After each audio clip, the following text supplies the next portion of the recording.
Fake news, a missile drilled into the ground to show it was launched by the enemy, mock weapons, and fake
government said that the F-16 took off from Ganja Air Base in Azerbaijan at 10:30 a.m. local time. However, Farhattin Altun, communications director for Turkey's president, remarked that the allegation was absolutely untrue.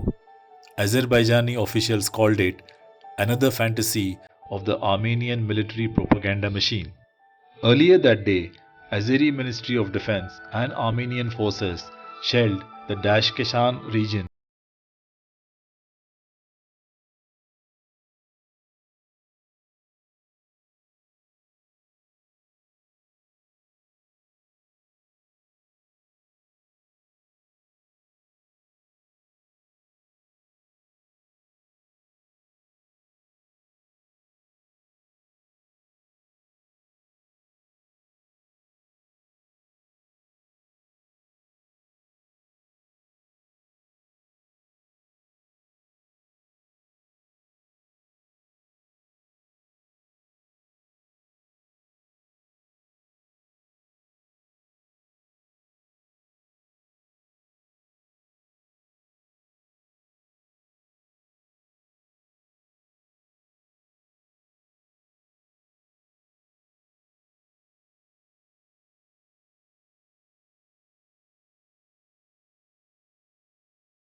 It wasn't the Tochka, but a 280 rocket drilled into the ground by Azeri forces. Justifying their claim, they cited an image produced by the Azeri government that shows no debris at the site of missile impact, only some wood to keep it in place.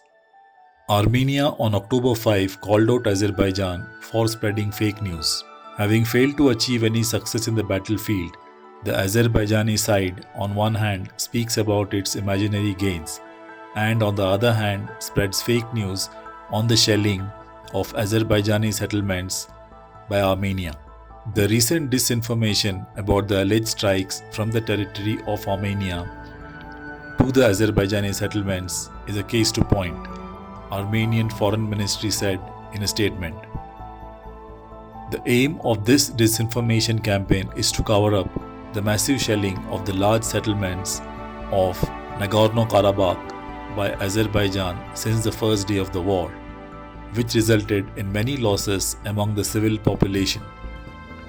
While serious damage was inflicted upon the essential civilian infrastructure.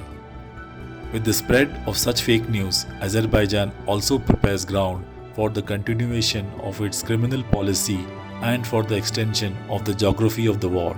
The ministry added,